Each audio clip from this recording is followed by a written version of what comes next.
Ya, baik. Kakak-kakak, teman-teman semua, kita mulai saja aktivitas kita siang hari ini. Bismillahirrahmanirrahim. Assalamualaikum warahmatullahi wabarakatuh.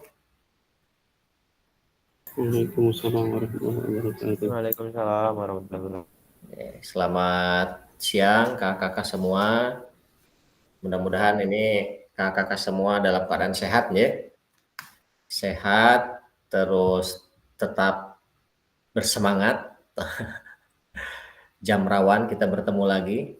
Hari ini kita ada 2 JP, ya, 2 jam pelajaran. Baik kakak-kakak, sebelum kita mulai, ada yang mau pimpin berdoa? Silahkan. Pimpin doa. Monggo. Kak Mardani. Yuk kita pimpin doa dulu Kak Mardani. Mari sebelum kita mulai kegiatan pada siang hari ini, kita berdoa terlebih dahulu. Berdoa dipersilakan.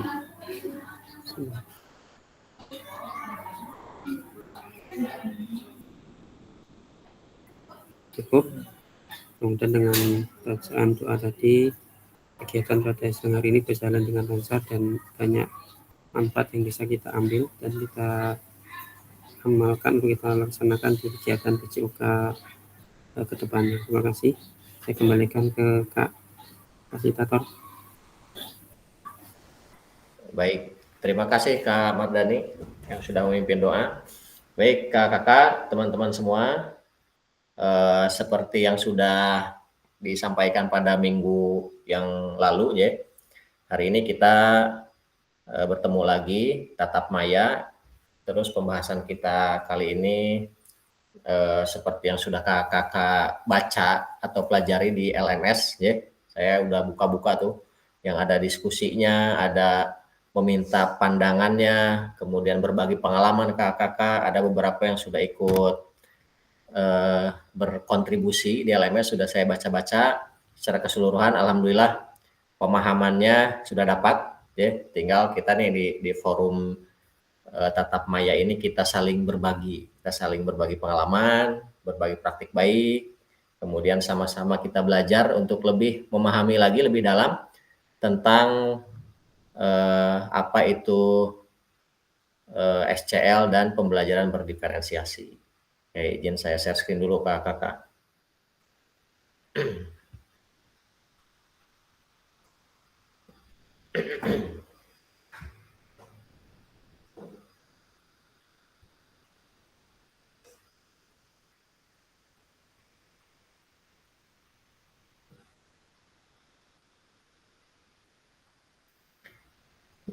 Iya.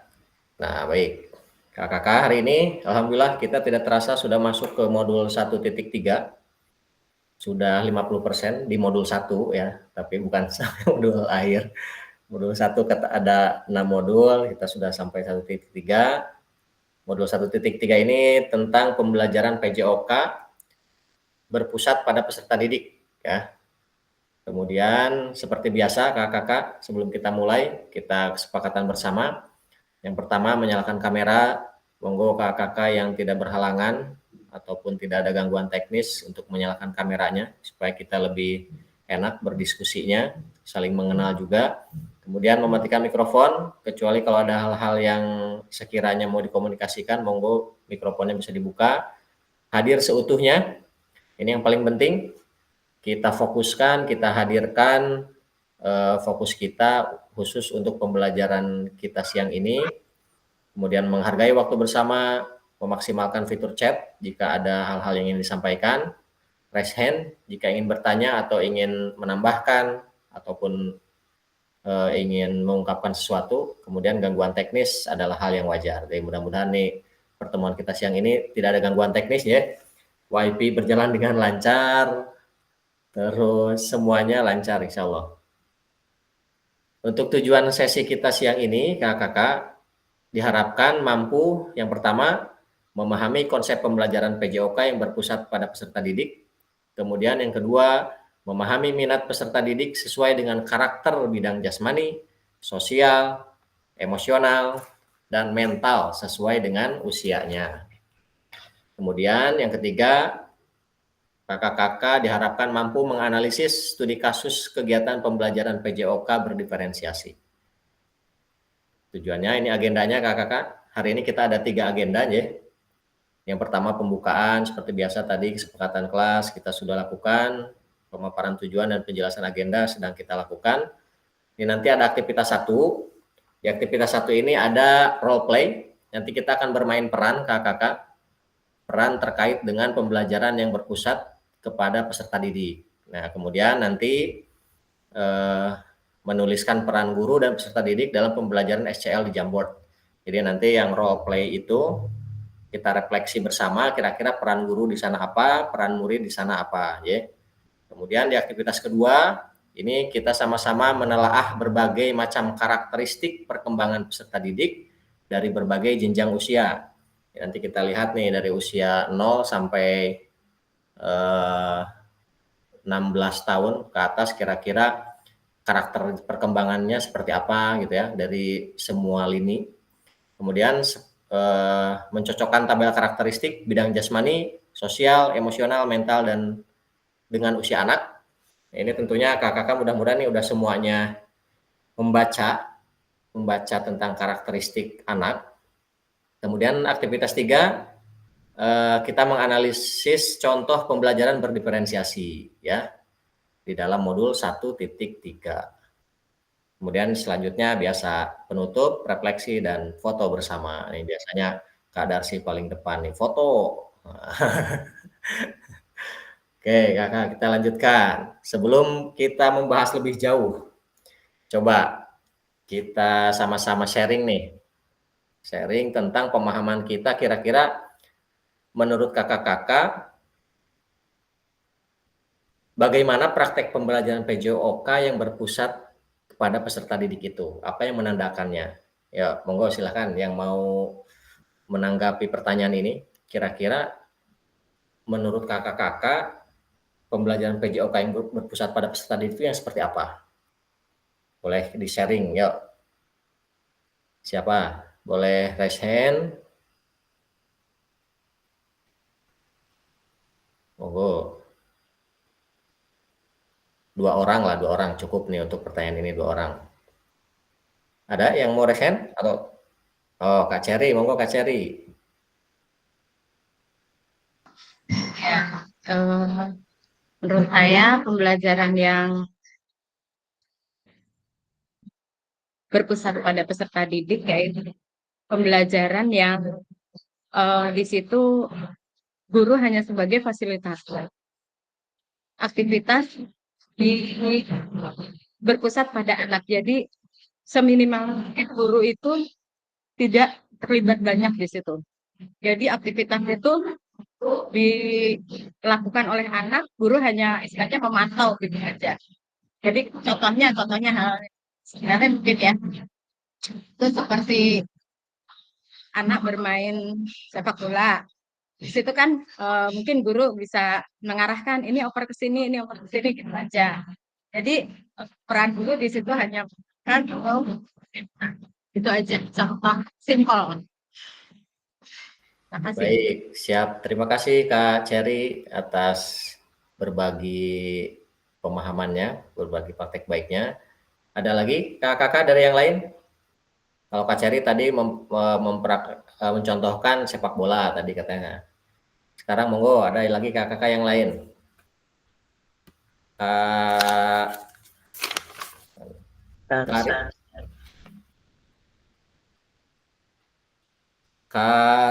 Kak Riri ada nggak Kak Riri? Kak Riri nggak ada ya? Kak Dedi ada? Kak Dedi nggak ada, belum masuk ya.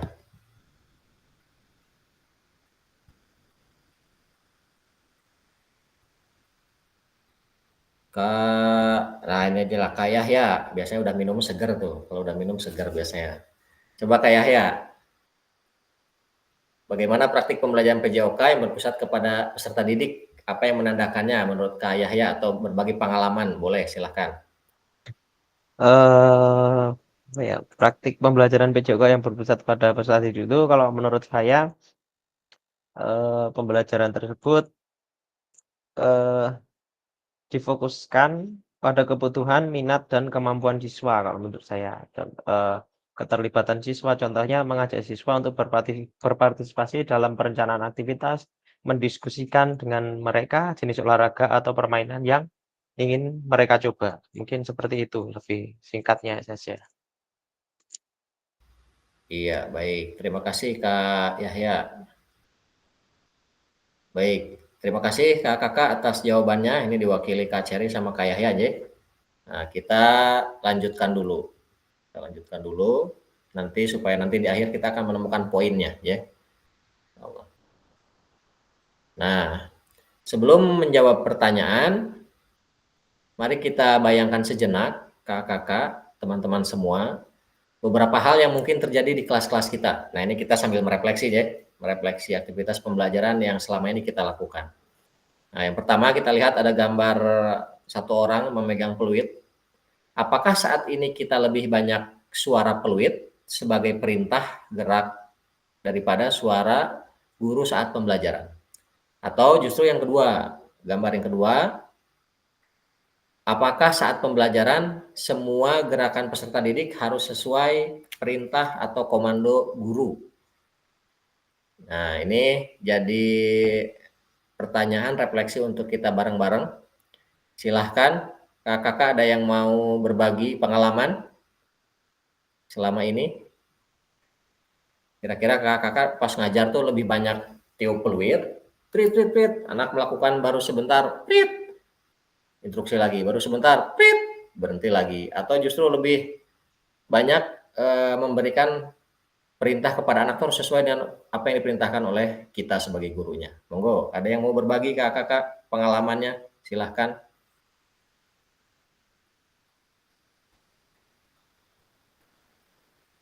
Coba Kak Sigit, ada Kak Sigit? Ada Pak. Nah, ada, siap. Kak Sigit, monggo Kak Sigit, berbagi pengalamannya. Kira-kira Kak Sigit ketika ngajar itu lebih banyak bunyi peluitnya, sedikit-sedikit peluit gitu ya, atau menekankan anak harus sesuai dengan perintah kita gitu, atau seperti apa? Monggo Kak Sigit. Kalau pengalaman saya ngajar, kalau instruksi dan suara fluid mungkin tergantung situasi Kak. Kadang-kadang kita tidak banyak memerlukan fluid, kadang-kadang kita harus melakukan banyak fluid. Misalkan kalau tidak menggunakan banyak fluid itu ketika kita melakukan permainan gerak lokomotor yang kita modifikasi menjadi sebuah permainan lomba estafet. Itu kan cukup fluid satu kali di awal, kemudian mereka tinggal estafet sendiri, tos lari bergantian belakangnya, tos lari bergantian belakangnya. Jadi fluidnya hanya dilakukan satu kali. Tapi kalau misalkan kita pembelajarannya tidak dibuat estafet, misalkan lari melewati kun yang supaya anak-anak kondusif itu akan banyak menggunakan fluid, misalnya prit lari untuk nomor pertama selesai prit nomor kedua dan seterusnya, mungkin begitu Kak. Siap, baik, terima kasih Kak Sigit. Oke. Nah, ini nih, pertanyaan yang kedua nih Kak Sigit nih, belum. Kira-kira Kak Sigit kalau pas ngajar, menekankan anak supaya sesuai dengan instruksi Kak Sigit nggak? Kalau menekankan itu ya Kak, biasanya kalau misalkan kita ngajar ke anak itu sebisa mungkin anak mengikuti apa yang kita instruksikan. Tapi nanti ketika ada anak yang tidak bisa mengikuti apa yang kita instruksikan, ya tetap kita maklumi mungkin anaknya kemampuannya kurang atau keterampilannya kurang. Kadang-kadang kan anak juga kemampuan satu dengan yang lain berbeda-beda. Jadi ketika ada yang tidak bisa mengikuti apa persis yang kita inginkan, dimaklumi. Ya, baik. Terima kasih Kak Sigit. Ini berbagi praktik nih. Kemudian Kak siapa nih? Kak Sakti. Kak Sakti ada? Kak Dwi Sakti.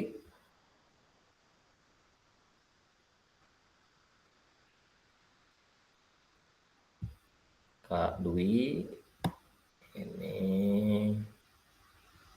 Maaf Kak, baru masuk ini tadi, belum mengikuti dengan Oh, dari ya. awal. Siap. Nggak apa-apa Kak Dwi, ini kita berbagi pengalaman aja Kak Dwi.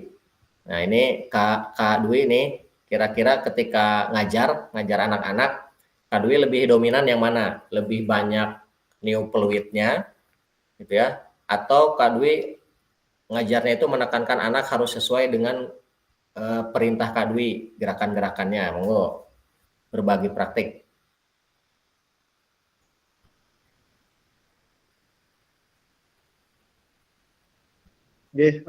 Mungkin tergantung dengan kebutuhan juga ketika pembelajaran dengan materi apa, contoh di permainan bola kecil, nah itu mungkin peluit hanya digunakan nanti ketika ada atau memulai permainan dan juga nanti ketika ada yang out atau keluar, nah itu baru kita gunakan peluit. Jadi tidak harus semuanya dengan membunyikan peluit dengan perintah itu tadi. Terima kasih. Baik Kak Dwi. Terima kasih Kak Dwi. Nah ini udah terwakili ya sama Kak Sigit, Kak Dwi. Mungkin teman-teman yang lain juga punya pengalaman yang sama ataupun yang berbeda. Tapi intinya ini jadi refleksi awal untuk kita nih, untuk nanti kita bisa tahu poinnya di akhir.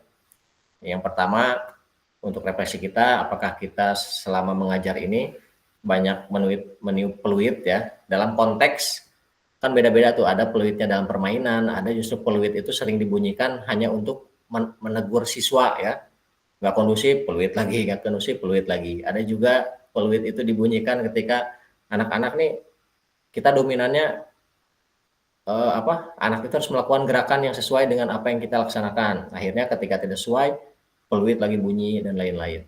Nah ini konteksnya bisa sangat luas ya. Kita lanjutkan dulu kakak. Nah di sini apa kata pakar? Ini kita buka ini dulu ya. Kita lihat video dulu. Sebentar, stop sharing dulu.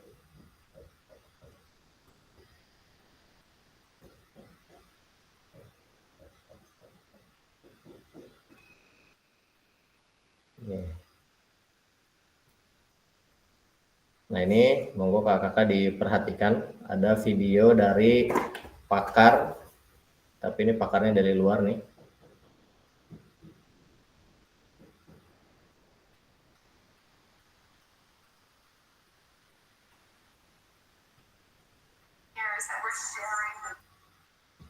Suaranya nggak kedengeran ya? Kurang keras, Kak. Bentar. Tapi suaranya di sini udah full ya? Nggak keluar suaranya. Nah coba kakak ini suaranya nggak keluar padahal share screen-nya, audionya udah di on. Kita sambil memperhatikan terjemahnya aja ya. Ini sebentar, hanya 1 menit kakak bisa dilihat.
Ya, baik teman-teman, kakak semua, barusan sudah kita lihat meskipun audionya nih nggak keluar, mohon maaf.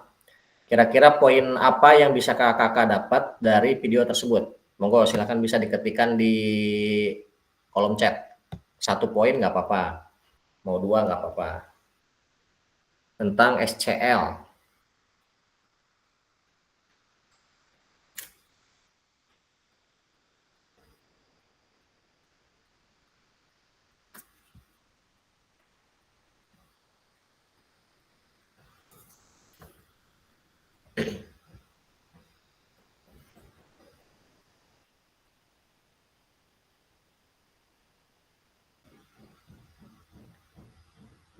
Monggo teman-teman.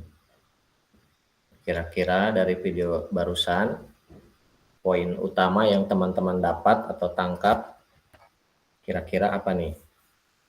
Mau 1 poin, 2 poin, boleh silahkan diketik di kolom chat. Student Center Learning.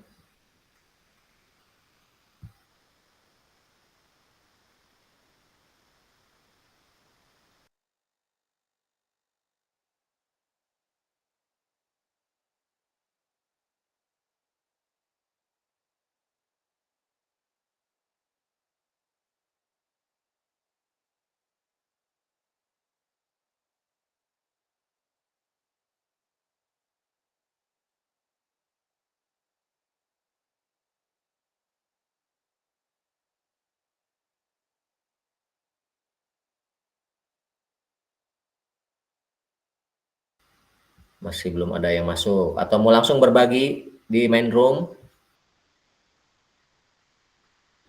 Ada yang mau langsung berbagi di main room?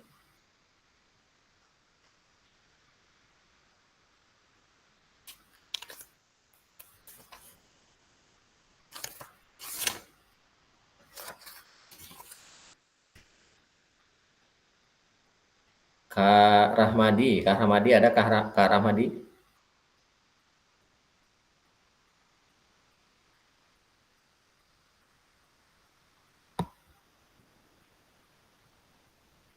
Kak Rahmadi lagi belum ada di sini nih. Kak Riri. Nggih, Kak. Kak Riri, monggo. Kira-kira sepemahaman Kak Riri nih.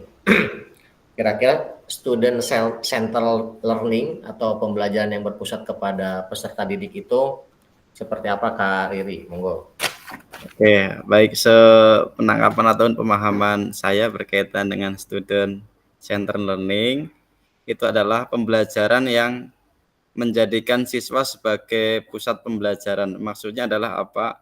Kalau mungkin pada zaman sebelum-sebelumnya pembelajaran itu hanya bisa terlaksana ketika ada guru yang menyampaikan ya. Tapi kalau konteksnya sekarang, siswa bisa saling memberikan pemahaman ataupun pengalaman berkaitan dengan pembelajaran yang ia lakukan. Jadi bisa jadi sumber belajar itu ya sesama siswa, bukan serta-merta hanya berpihak kepada satu tumpuan yaitu guru. Demikian, Kak. Siap, baik. Terima kasih Kak Riri. Oke. Nah, ini dari Kak Riri nih. Kemudian ada dari Kak Dedi. Kak Dedi ada?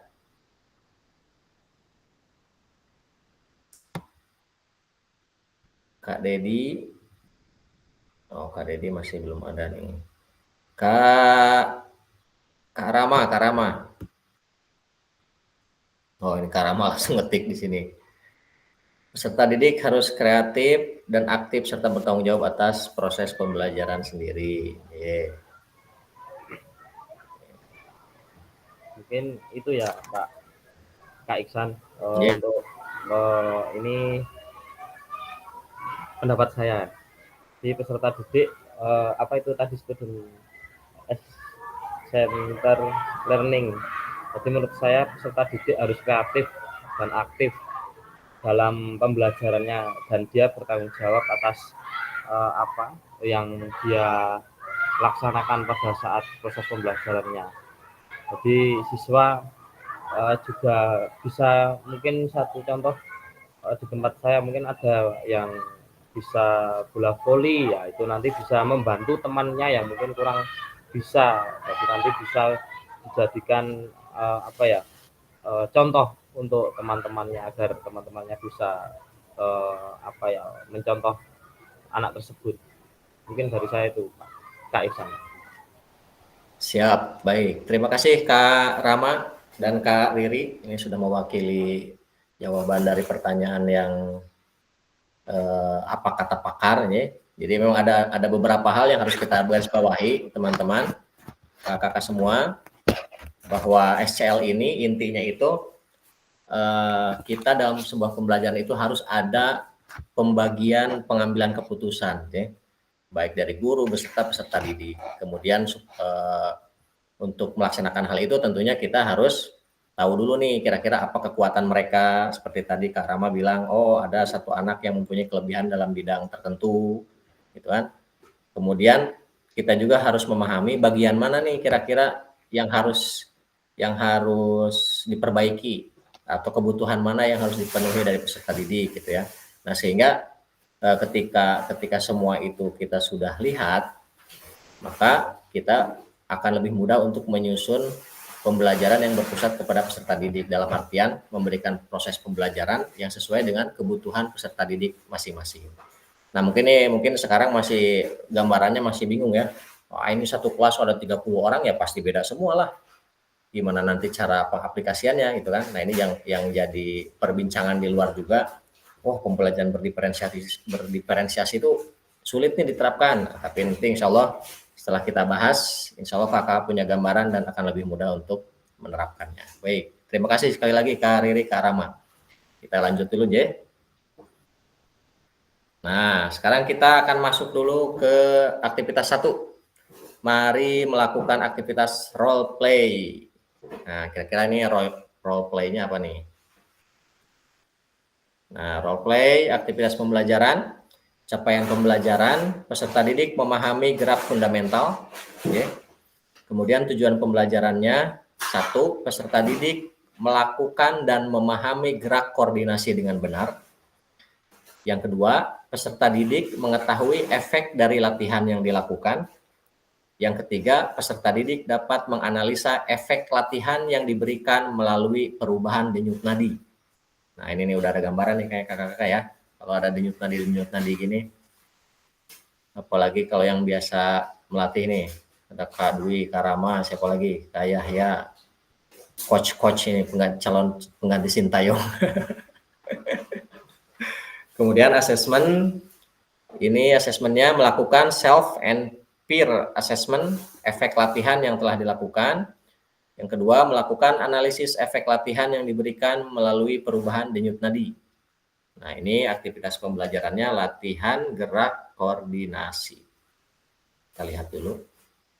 Nah, ini kakak-kakak, jadi langkah-langkah aktivitas ini secara gambaran besarnya, biar kita nggak harus baca ini satu persatu. Jadi nanti kakak-kakak akan saya bagi menjadi beberapa room ya. Kita breakout room lagi. Satu roomnya, ini ada berapa ya totalnya tuh? Sebentar. Ada 15 ya. 15 berarti nanti ada yang dibagi 5 orang aja lah, 3 room ya. 3 room. Nah, nanti tugas kakak di room itu adalah saling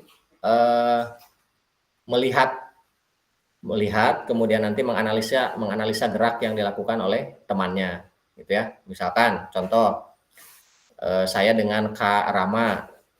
Nah, nanti Kak Rama ada memilih gerakan. Nanti ada pilihan gerakannya. Kak Rama pilih gerakan apa, kemudian lakukan, gitu ya. Terus saya pilih gerakan apa, Kak Rama yang menganalisa gerakan saya, gitu ya. Ataupun Kak Riri melakukan, Kak Sigit menganalisa. Begitupun sebaliknya, nanti Kak Sigit melakukan, Kak Riri menganalisa. Nah, tapi nanti gerakannya kakak sendiri yang pilih. Kakak bebas memilih mau gerakan apa, nanti kita tampilkan. Nah, yang harus ditekankan adalah kakak sebelum melakukan, kakak-kakak wajib mengecek dulu denyut nadinya. Denyut nadinya dihitung dulu. Sudah tahu ya, kakak-kakak pasti udah tahu lah. Jadi dihitung denyut nadi, dihitung 10 detik aja, nanti dikalikan 6, nanti hasilnya berapa. Kemudian nanti setelah melakukan aktivitas, setelah melakukan gerakan, kakak-kakak hitung lagi denyut nadinya. Ya.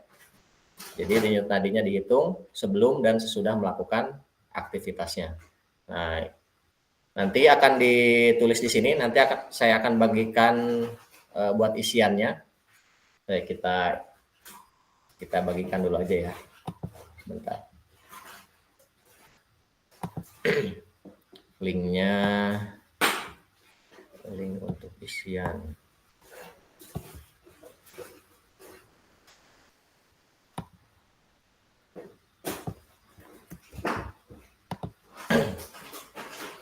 Nah, ini kakak-kakak, ini gerakan, pilih nomor gerakan yang paling kakak-kakak, teman-teman sukai, terus catat pilihan gerakan kakak-kakak. Diingat-ingat nanti gerakannya apa gitu ya. Ketika nanti di room, misalkan ada 5 orang, nanti tunjuk aja, misalkan, oh saya ngoreksi siapa, terus siapa dengan siapa gitu ya. Monggo sambil berdiskusi aja di grup masing-masing. Ini gerakan, ini tahu ya semua gerakannya ya. Gerakan kombinasi membungkuk dan menekuk, ada jumping jack nomor 2, yang ketiga ada lari di tempat, yang keempat gerakan silang tangan menyentuh kaki dan loncat di tempat. Coba kita lihat gerakannya nih. Kita stop dulu.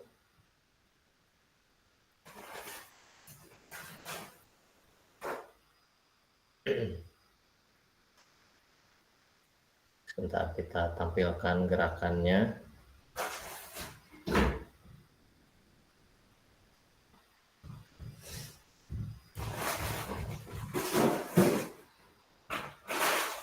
Oke. Share screen lagi.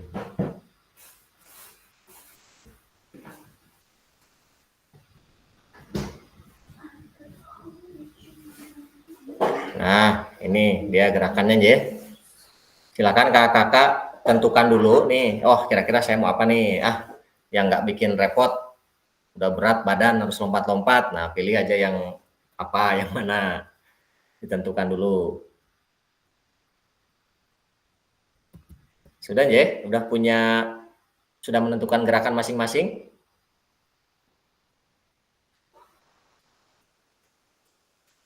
Sudah. Nah, sorry. Kalau sudah, ini saya akan nge-share link untuk isiannya. Nanti kakak-kakak tinggal isi saja. Namanya siapa, kemudian gerakannya gerakan nomor berapa gitu ya. Nah, monggo kakak-kakak bisa masuk dulu ke link yang saya bagikan di kolom chat. Kebuka nggak kira-kira? Nanti kalau misalkan ada yang nggak kebuka, tapi kebetulan satu kelompok, satu room, nanti bisa dibantu buat ngisinya ya. Ya, ini sudah ya.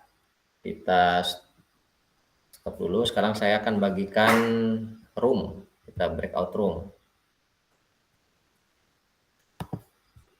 Kita bikin 3 room.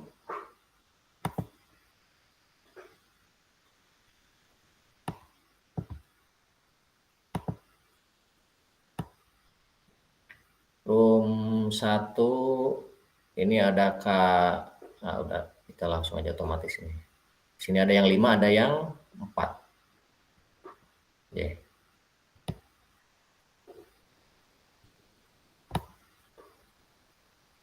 Sebentar.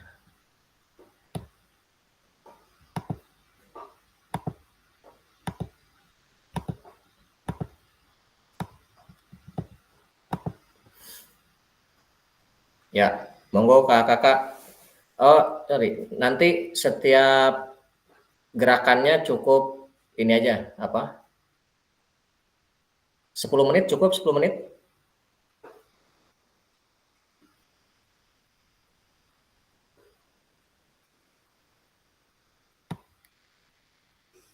Monggo bisa masuk ke roomnya masing-masing.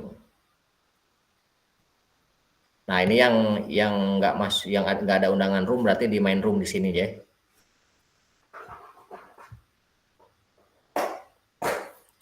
Di main room.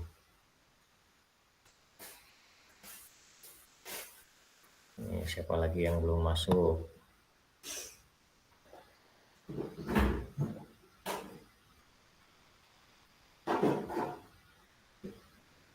Nah, ini yang di main room, silahkan. Ada Kak Rama, ada Kak Riri, Kak Darsi, Kak Wahyu, Kak Hadi, Kak Rahmadi, Kak Dedi. Monggo, nanti silahkan teman-teman tentukan siapa mau menilai siapa, kemudian begitupun sebaliknya.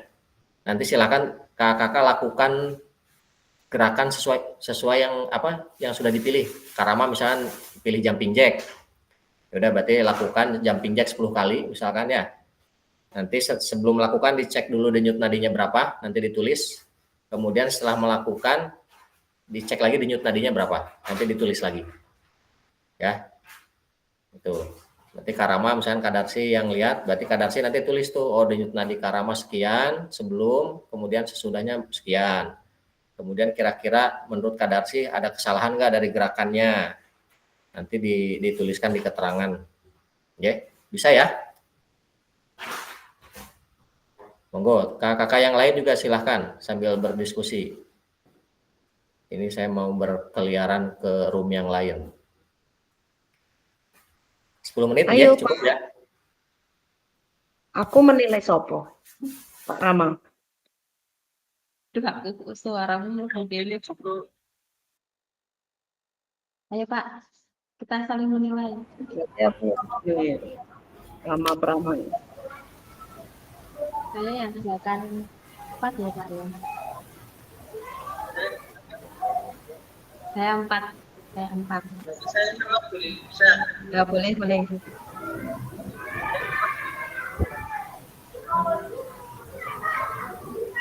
Punya nadi awalmu piro Pak?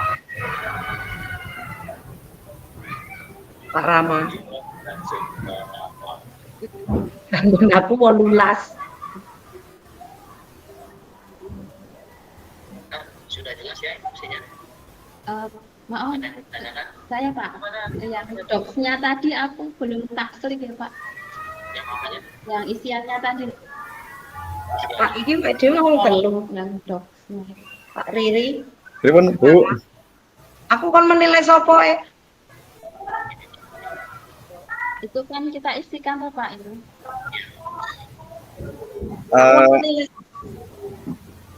Nilai kula mboten napa. Yang pertama kula napa? Yo. Menekuk. Gas.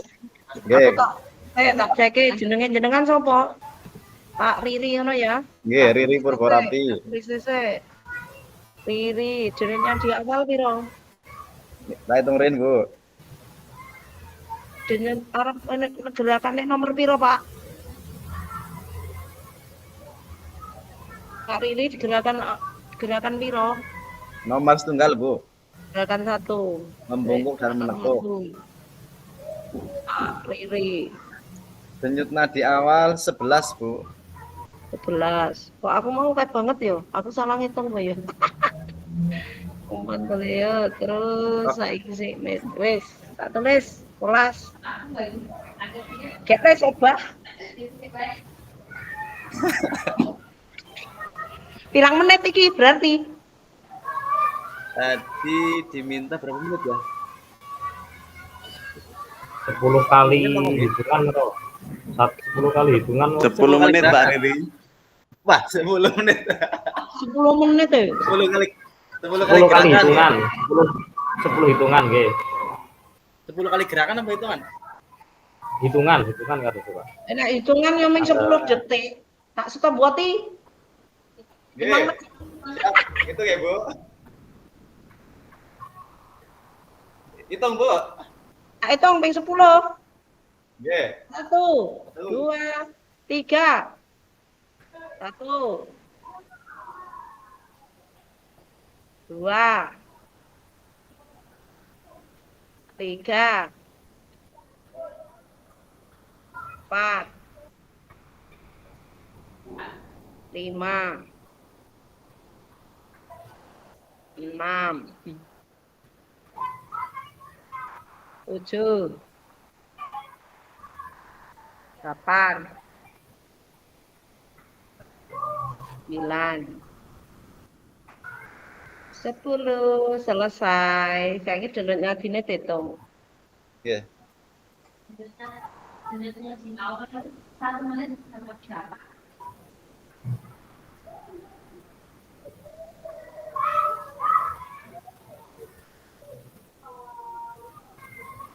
Yang 10 detik nembak. Berarti 11 saya mau tidak 6. 30. Piro? 10. 23, Bu. 23 kali 6. 23 kali 6. 138.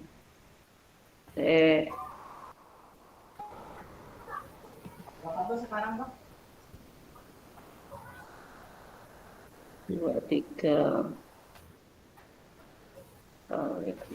kali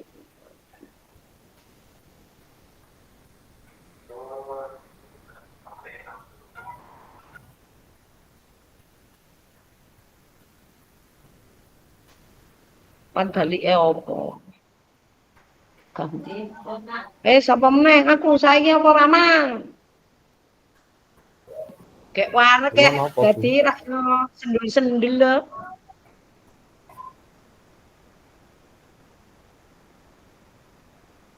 Gerakan nomor pira kuwi? Aku gerakan 1 wae lah. Sing paling gampang.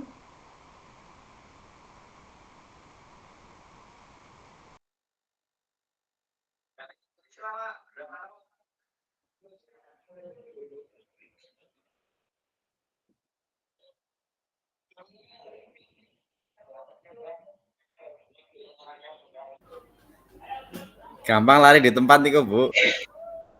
Lari di tempat. Wah, ya aku miring lari di tempat iki.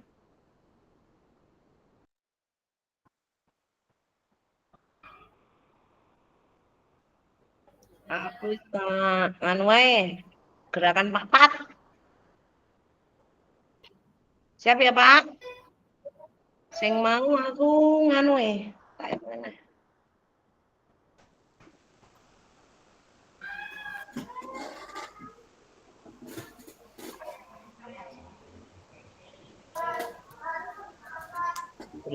Enam belas, Pak. Di awal 16.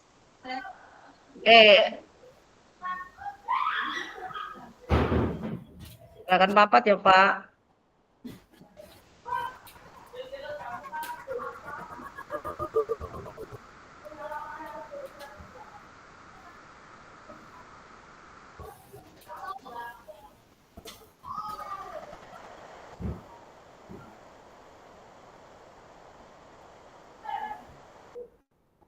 Belas kowe piro, Mbak? Dunya nadimu piro? Aku 16 ki piro? 16. Ngitung piye? 16 kali 6, Bu. Aku maksudku ki, aku kok elek banget ngitung salah apa piye? Ya, aku 16 ae ben. 16 kali 6. 96. 96. Wis. Iya ngalah kon ubah ya awan-awan. Di Rama mau Pak Rama. Kon ubah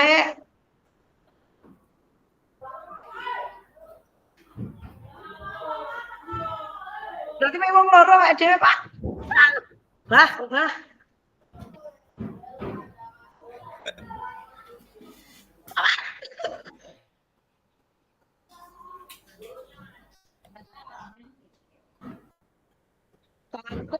Mulai ya, Pak. Dihitung lah, Pak Guru, dihitung Pak Guru. Tinggal ngitung kula no, Bu. Ya lah, kan Pak Guru ngitung. Oke, siap. Sing 10 lah. Sing 10. Siap. 3 2 1. 2 3 4, Eh, 5. lanjut masih kayak lanjut deh. Ini gerakan nomor pinten sih, Bu? Si Ose? Wah, Ya, 3, 4, 5, 6, 7, 8, 9, 10. Des. Hitung. Jenurnya Oh, dari hitung, Bu. betul. Oke.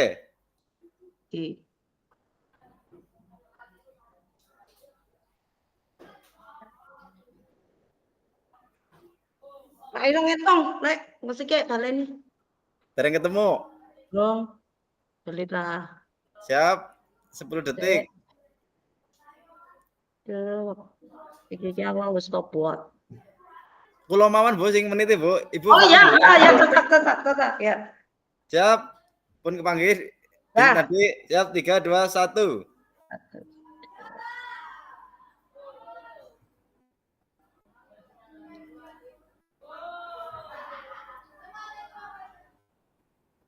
Cukup. 18. 18 ping 6 ya? 6. Berarti 108.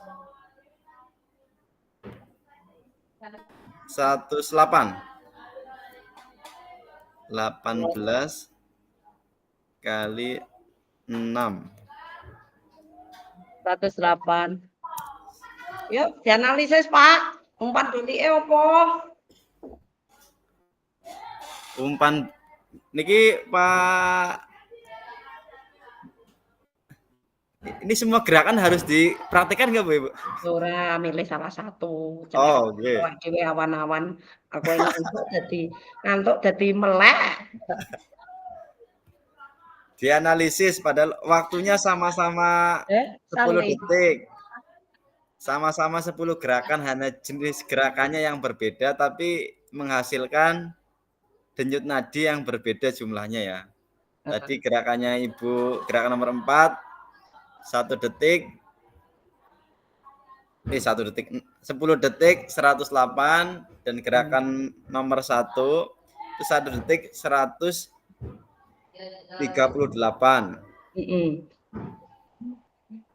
Berarti secara hasil dari jumlah denyut nadi meningkat. Ya, intensitas gerakan antara nomor 4 dan nomor 1 lebih berat nomor 1 ya, Bu? nomor gerakan nomor 1 lebih berat nomor 1. Nggih. Pilih nulis kuwi. Coba cek ketika. Kalau ketik napa? Ya ketik no. Nggih. Umpan balik mengenai gerakan yang dilakukan oleh ketik lah. Kuwi wis tak ketik sithik kuwi. Ning ngono aku karo ning kamu. Nggih. Umpan balik mengenai gerakan yang dilakukan oleh pasangannya. Kalau ketik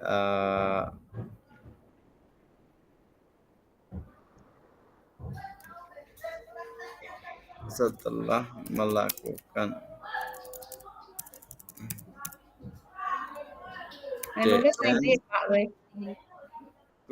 yang di tabel saya, Bu, yang nomor 3 saya, Bu. Oh iya, betul. DN sebelum beraktivitas berbeda. Sore. DN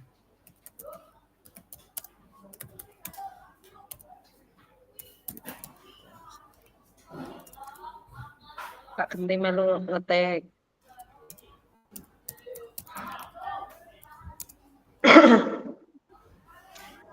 Kuliah saya angil.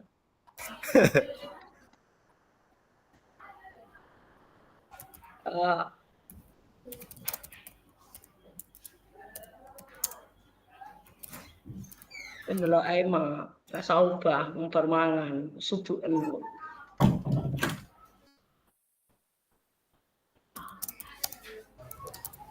Somene ku ndi, Bu? Iki kok iso omah ramrene.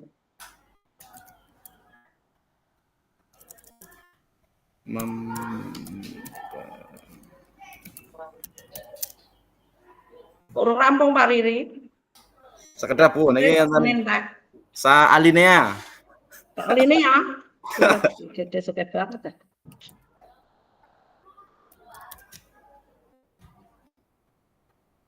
Pun Bu niku Bu.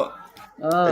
Denyut nadi sebelum beraktivitas berbeda dengan denyut nadi setelah beraktivitas. Ini menandakan bahwa aktivitas yang dilakukan akan mempengaruhi denyut nadi seseorang. Aku denyut nadi memang itu memang mempengaruhi. Nek sing aku nomor papat ini mempengaruhi ming sithik. Nah, mungkin diberikan keterangan gitu.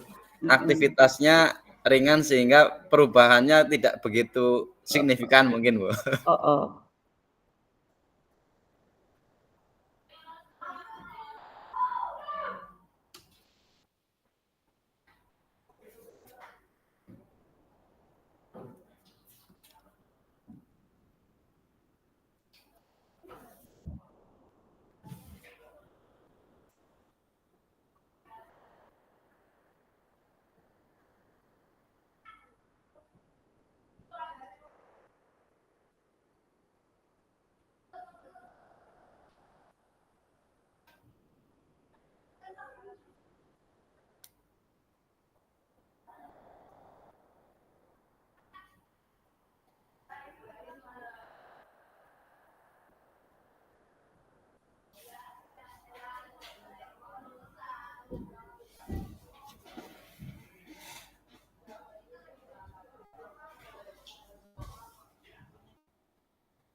Denyut nadi sebelum beraktivitas dengan sesudah beraktivitas akan meningkat.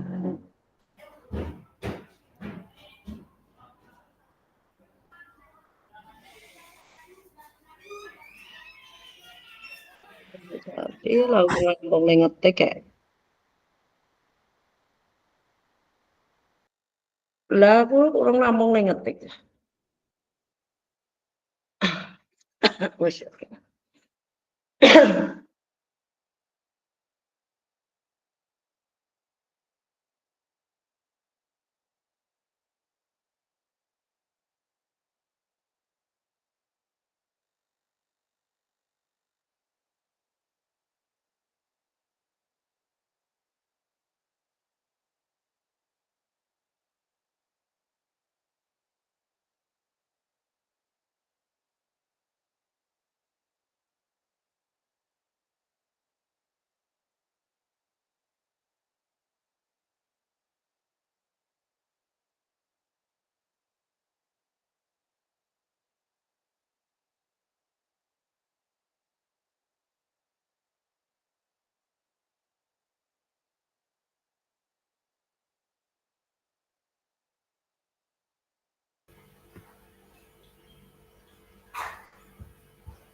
Iya, baik kakak.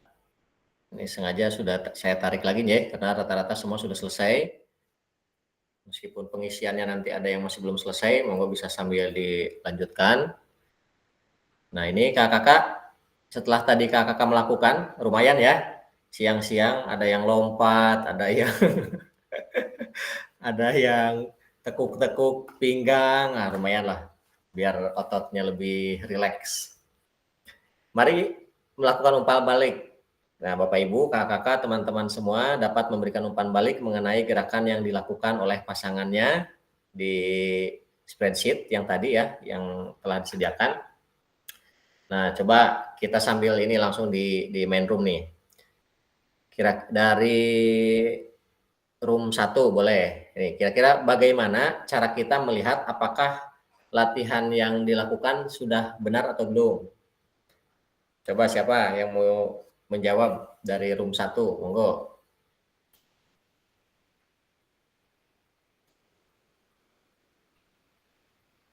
Gimana caranya kita bisa tahu nih latihan yang tadi dilakuin tuh benar atau belum ya? Monggo, Kak Riri, monggo. Tadi Kak Riri nih analisanya luar biasa nih. Silahkan Kak Riri. Baik, menjawab bagaimana cara kita melihat apakah latihan yang dilakukan sudah benar atau belum. Yang pertama, mungkin berkaitan dengan ketika seorang beraktivitas fisik, tentu akan terjadi perubahan jumlah denyut nadi. Misalkan tadi di awal sebelum beraktivitas fisik denyut nadinya 1 menitnya 66, kemudian ketika melakukan aktivitas, tadi saya melakukan aktivitas pertama, kemudian meningkat menjadi 138 kalau nggak salah. Nah, salah satu indikator mungkin yang dimaksud latihan apakah sudah benar, memiliki yaitu dampak perubahan terhadap jumlah denyut nadi ataupun denyut jantung. Demikian, Kak. Siap, baik. Terima kasih Kak Riri. Nah, sekarang ini nih, ini barusan sudah agak kejawab juga ya. Yang kedua, apakah efek yang kakak-kakak rasakan dari latihan yang telah dilakukan? Kemudian efek tersebut mengindikasikan apa? Coba dari room 1, sekarang room 2, monggo. Room 2, berbagi apa yang dirasakan nih.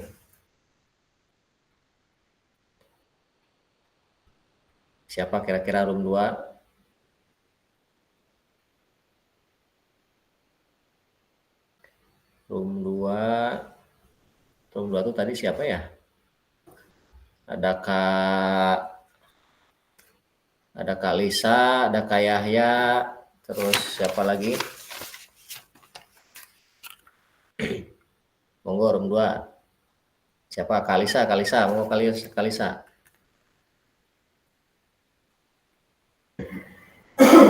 Mungkin kalau efeknya di kegiatan awal itu kan belum beraktivitas. Setelah beraktivitas terasa apa ya?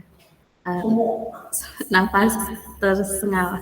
Maksudnya lebih intensitasnya lebih terasa. Seperti itu. Mungkin teman yang lain bisa menambahkan di room 2.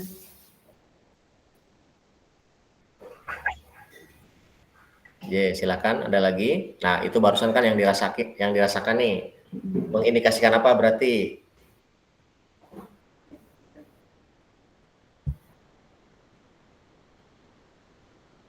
Ada room 2. Nah, tadi ini yang Kak Riri ya. Tadi Kak Riri juga sudah menjawab ini. Mengindikasikan apa? Itu indikasinya berarti karena kita sudah melakukan gerakan, berarti ada perubahan di denyut nadinya, Semakin tinggi aktivitas yang kita lakukan, intensitasnya semakin tinggi, maka denyut nadinya pun akan bertambah gitu. Nah, ini menurut kakak-kakak, apa yang mempengaruhi denyut nadi kakak-kakak sebelum dan setelah latihan? Nah, ini nih coba nih, karena pasti tiap orang pasti beda-beda. Kadang melakukan satu gerakan yang sama, hasil denyut nadinya bisa beda. Kalau beda gerakan sudah jelas akan berefek beda hasil denyut nadi. Tapi kalau satu gerakan yang sama kok denyut nadinya beda, kira-kira menurut kakak-kakak kenapa tuh? Silahkan, ada yang mau menjawab?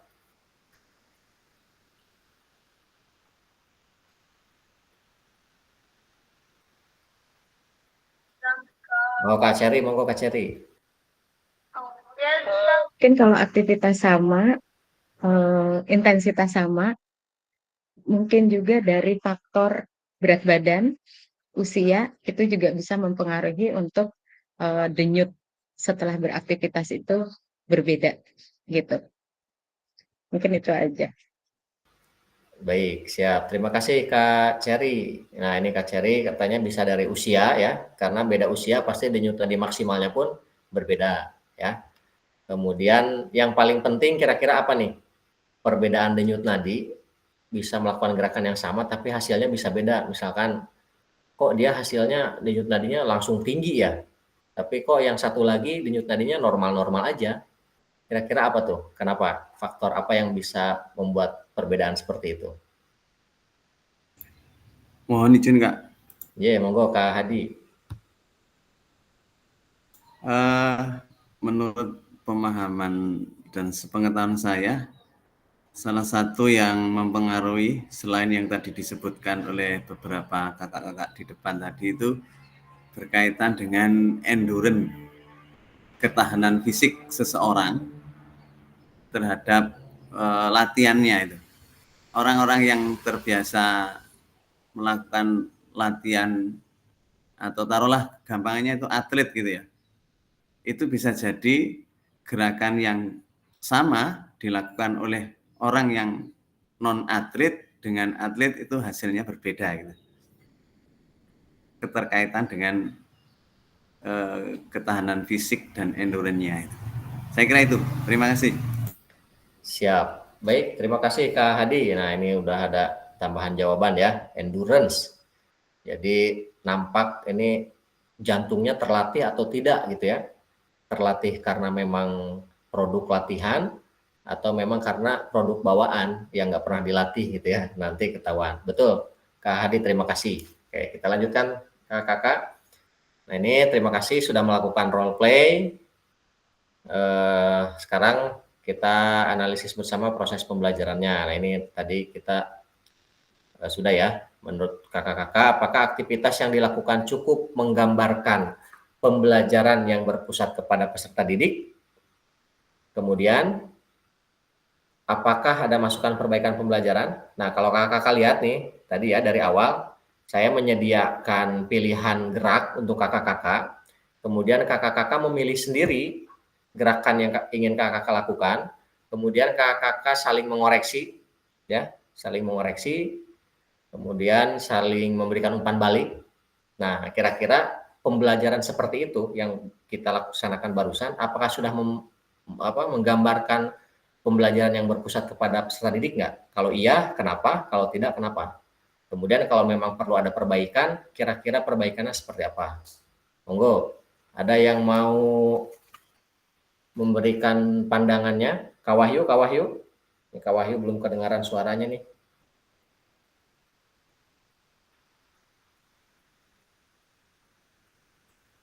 Kak Wahyu ada? Kak Wahyu belum. Kak Dedi, Kak Dedi. Ya Kak. Monggo Kak Dedi. Ya, saya mencoba menjawab Kak ya. Saya tertinggal jauh ini kayaknya. Dari kemarin nggak ikut. Sepertinya kalau pertanyaannya apa tadi? Apakah aktivitas yang dilakukan cukup menggambarkan pembelajaran PJOK yang berpusat pada peserta didik? Mohon maaf sebentar.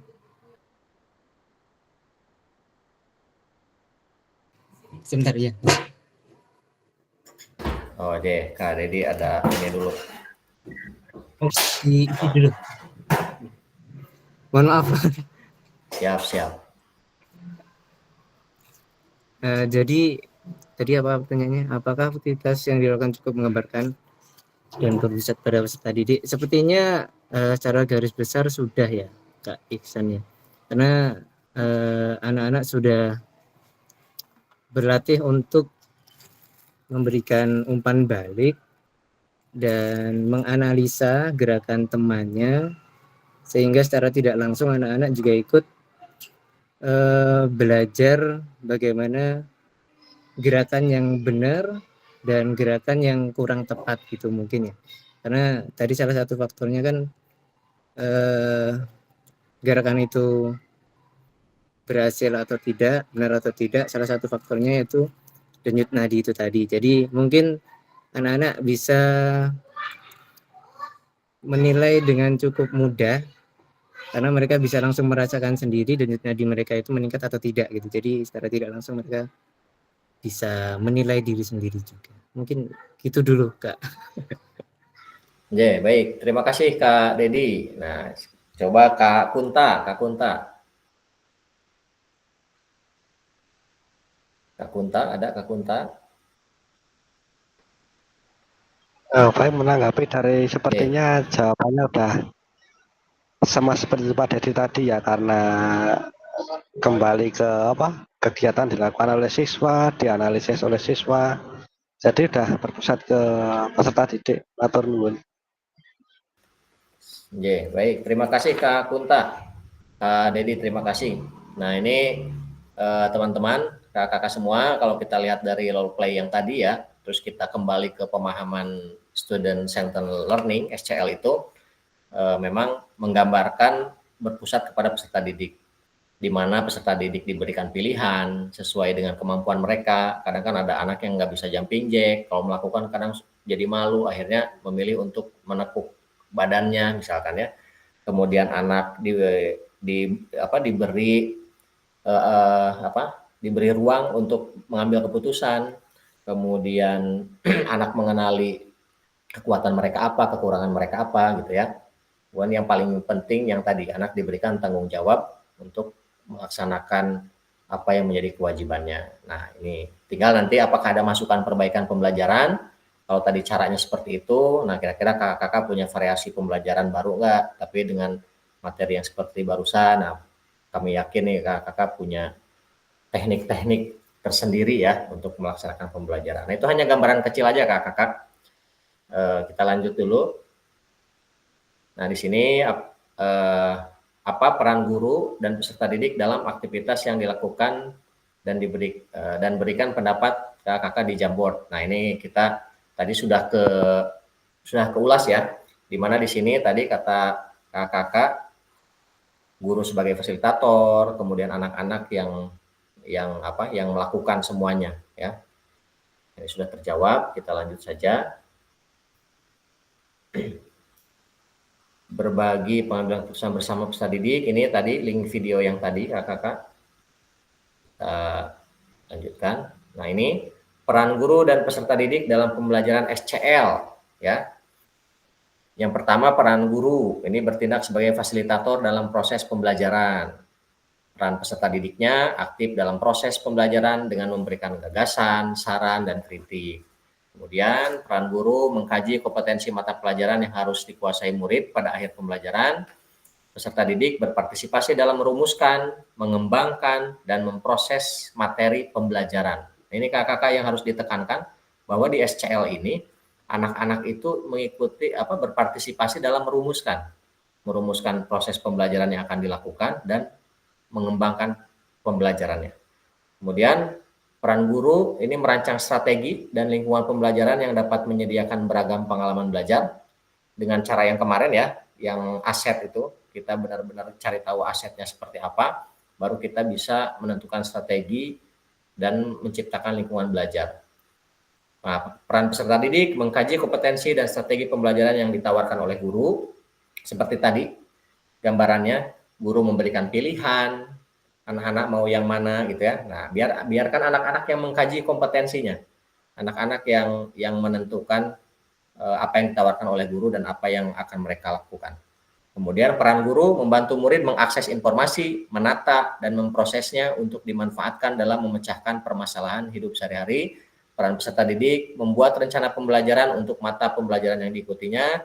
Peran guru mengidentifikasi dan menentukan pola penilaian hasil belajar murid yang relevan dengan kompetensi yang akan diukur. Kemudian peran peserta didik belajar secara aktif dalam kelompok maupun individu dengan cara mendengar, membaca, menulis, diskusi, memecahkan masalah, serta terlibat dalam kegiatan berpikir tingkat tinggi seperti analisis, sintesis, dan evaluasi. Nah, saya rasa ini kakak-kakak untuk sudah baca di LMS ya, itu di LMS lebih jelas lagi, lebih banyak lagi penjelasannya.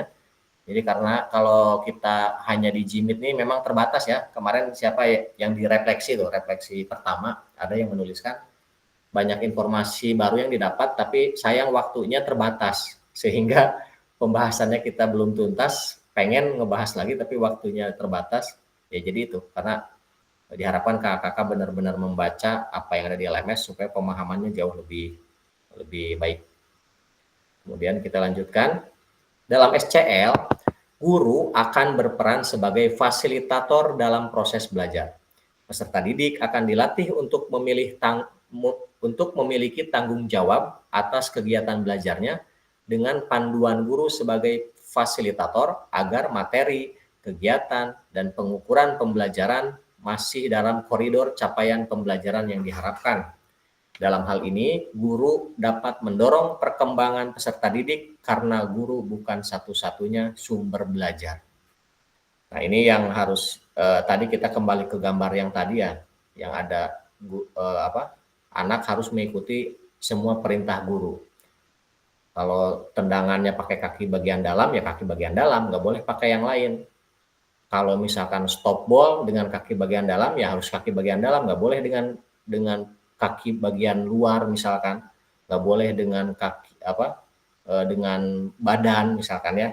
Nah, itu keluar dari konsep SCL pada dasarnya gitu ya. Karena proses pendidikan itu ketika kita menentukan, oke, anak-anak sekarang kita belajar stop ball. Stop ball esensinya adalah menghentikan bola. Maka dalam proses pendidikan jasmani, menghentikan bola itu yang penting anak-anak tahu, paham cara menghentikan bola. Pakai badan bola berhenti, pakai kaki bagian dalam ya berhenti gitu ya. Jadi tidak membatasi anak dengan teknik. Beda dengan latihan ya. Kalau latihan tentunya teknik ini sangat penting. Tapi kita kembali lagi bagaimana Penjas ini mendorong kesadaran anak untuk mau menerapkan aktivitas fisik ini di kesehariannya gitu ya. Nah, kita lanjutkan. Nah, ini jenis-jenis pembelajaran student centered learning. Apa yang pernah kakak-kakak praktekkan dalam pembelajaran?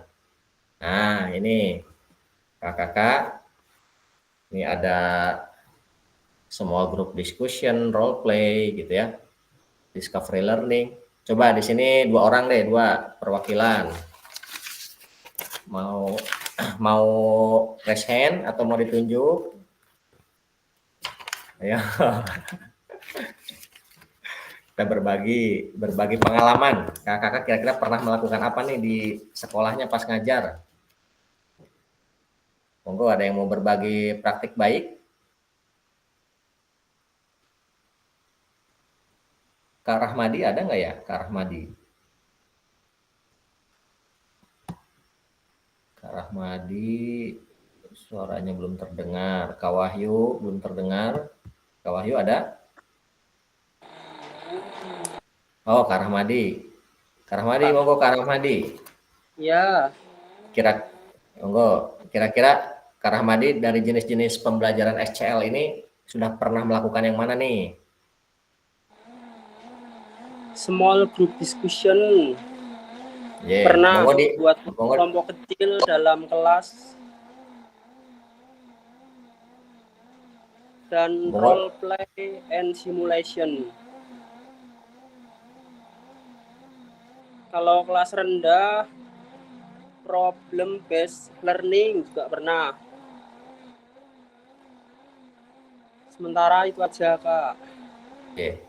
Monggo bisa lebih dijelaskan lagi Kak Rahmadi, misalkan ya, yang project based learning itu seperti apa Kak Rahmadi melaksanakannya?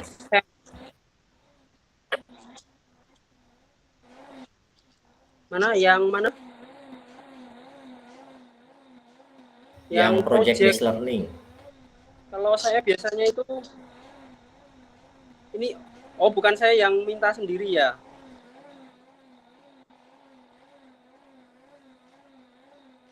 Enggak, Kak Rahmadi kan tadi bilang yang kelas.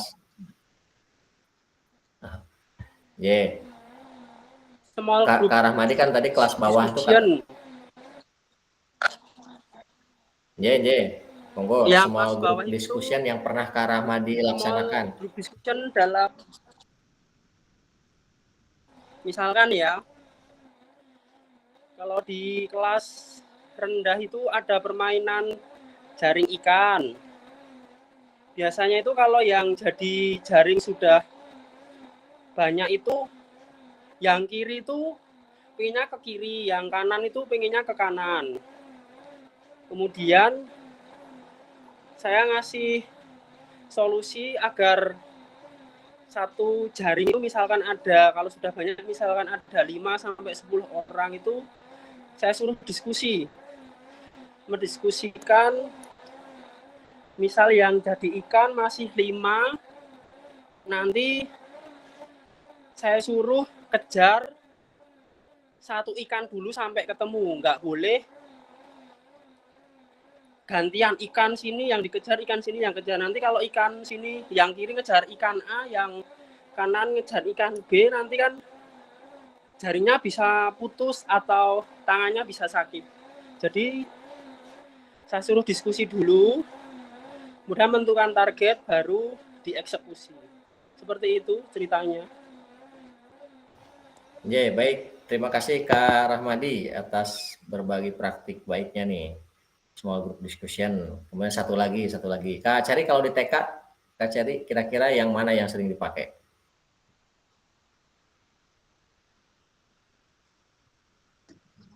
Kalau di TK lebih ke banyak permainan yang kayak ular naga panjangnya itu, terus ada juga menggunakan itu.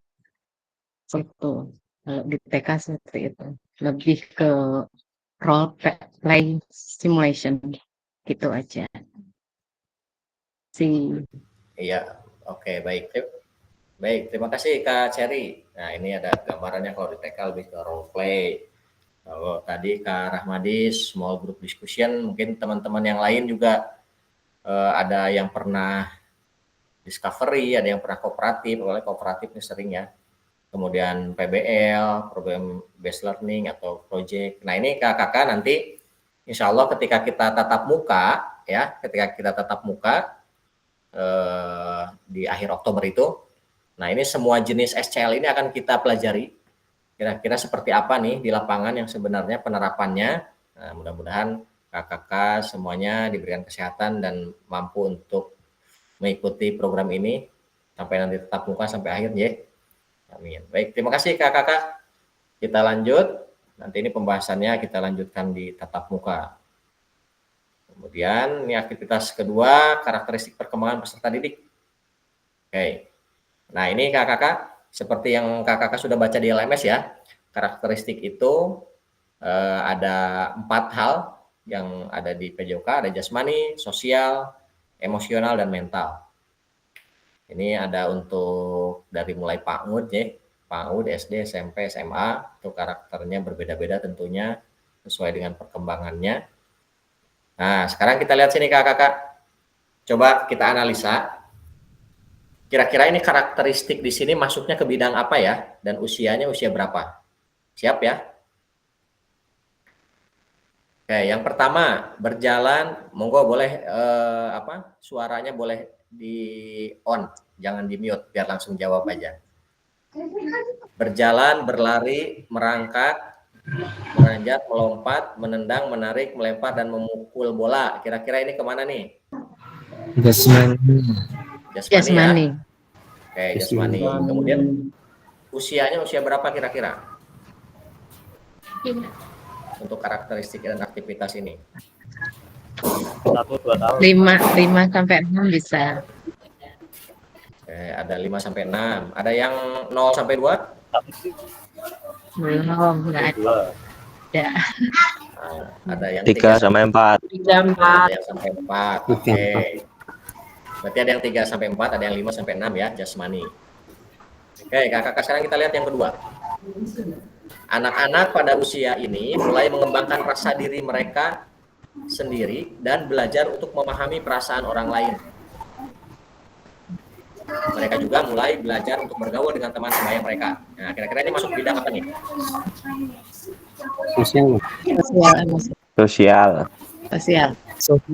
Sosial ya. Usia berapa tahun kira-kira? 6 sampai 12. 6 sampai 12. Oke, kita kunci jawabannya. Ya. 6 sampai 12. Sekarang yang ketiga. 5 sampai 6. Ada 5 sampai 6 juga. Nah, ya. Sekarang kita lihat yang ketiga. Mereka mulai mengalami emosi yang lebih intens seperti kemarahan, kesedihan, dan kecemburuan. Mereka juga mungkin mulai mengalami tekanan teman sebaya dan tantangan sosial lainnya yang dapat mempengaruhi emosi mereka. Bidang apa nih kira-kira? Emosi. Emosi ya, udah ada kata-kata emosinya, masuk emosi. Emosi. Emosional. Usia berapa tahun kira-kira 6 emosionalnya sampai seperti ini? 12. 12, 6 sampai 18. 12. 6 sampai 12. 6 sampai 12. Oke. Kayaknya jawabannya yakin banget, kayaknya ini punya kontekan ya. Soalnya Oke, mengalami. kita lanjut yang terakhir.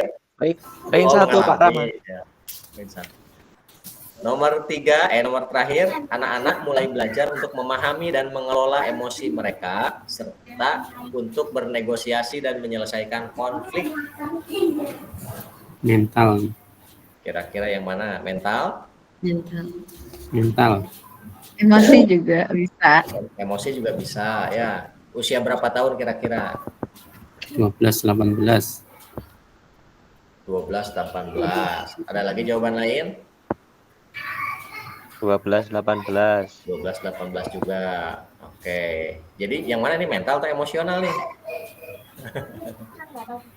Bisa dua-duanya. Bisa dua-duanya. Oke, jawaban paling aman itu, dua-duanya aja. Oke, sekarang kita lihat kakak. Ya. Kita lihat. Berikut karakter bidang usia. Nah, ini ya. Kita lihat. Wah, sorry ini ternyata banyak. Oh. Sorry. Nah, ini kakak. Jadi karakteristik ini tadi ada di LMS juga ya, ada di LMS. Ternyata kakak, teman-teman semua, bahwasannya sangat penting sekali bagi kita, khususnya seorang guru, apalagi guru olahraga yang langsung di lapangan berinteraksi dengan anak-anak di lapangan, tentunya lebih rumit daripada hanya di kelas saja ya. Penting bagi kita untuk memahami dan mengenali karakteristik anak sesuai dengan usianya. Maka salah satu inti atau hal penting yang harus kita pegang itu dalam student center learning ini adalah kita harus mengenali siswa kita dari semua hal, baik itu kemampuan fisiknya, kemampuan secara sosialnya, secara emosionalnya, secara mentalnya.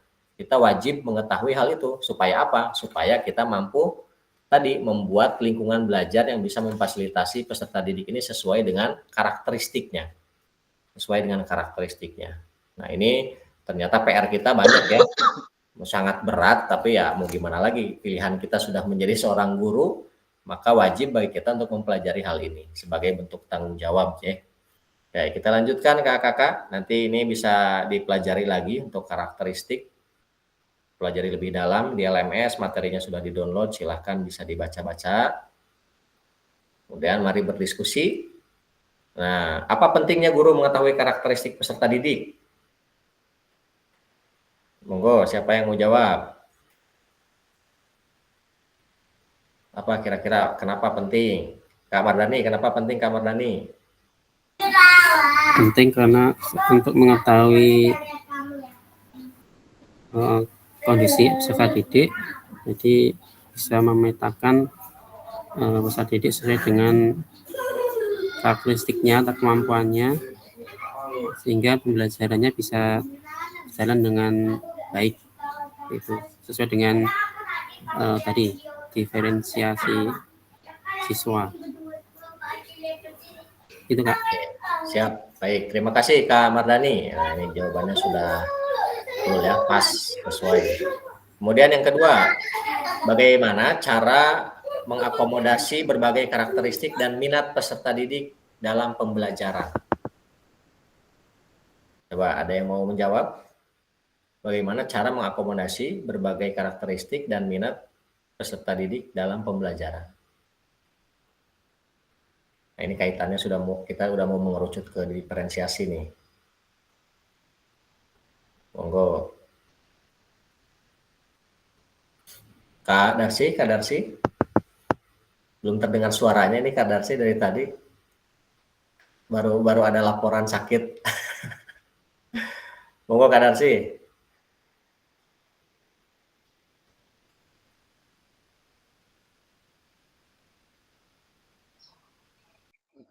Saya batuk. monggo pelan-pelan saja, pelan-pelan berbicaranya pelan-pelan ya. Cara mengakomodasi berbagai karakteristik dan minat peserta didik, yaitu memberi ruang atau memberi kesempatan kepada peserta didik untuk berkomunikasi dengan pendidik. Jadi kita ini memberi kesempatan kepada mereka ya untuk memberi waktu untuk diskusi, jadi dia bisa menyampaikan pendapatnya atau minatnya kepada kita. Jadi kita tahu, oh arah anak ini minatnya di mana, oh karakter anak ini seperti apa gitu. Jadi kita harus memberi ruang, guru harus memberi ruang untuk peserta didik itu bisa terbuka pada kita. Itu. Baik, terima kasih Kak Darsi jawabannya. Nah, ini salah satu jawabannya, harus memberikan ruang ya, sesuai dengan konsep SCL. Nanti kita lihat lagi apakah masih ada pertanyaan. Nah, berarti kita lanjut masuk ke pembelajaran 3 nih. Barusan pertanyaan pemantik ya, kita sudah mulai masuk diferensiasi. Pembelajaran berdiferensiasi dalam PJOK. Nah, pembelajaran berdiferensiasi adalah usaha guru untuk menyesuaikan pembelajaran di kelas untuk memenuhi kebutuhan belajar individu siswa atau individu murid ya. Ini dari Tomlinson. Ada yang kenal nih sama Tomlinson. Nah, kita lanjut. Nah, ini kakak. Jadi diferensiasi itu ada tiga bagian ya. Ada diferensiasi konten, diferensiasi proses, sama diferensiasi produk. Nah, ini yang pertama nih, diferensiasi konten. Ini diferensiasi konten merujuk pada strategi membedakan pengorganisasian dan format penyampaian konten. Konten adalah materi pengetahuan, konsep, dan keterampilan yang perlu dipelajari peserta didik berdasarkan kurikulum. Nah, khusus di konten ini ada namanya intratas dan intertas. Coba kakak ada yang sudah tahu atau sudah membaca di LMS-nya apa itu intratas dan intertas? Ini kita terkait dengan diferensiasi konten. Monggo. Ada? Bisa raise hand?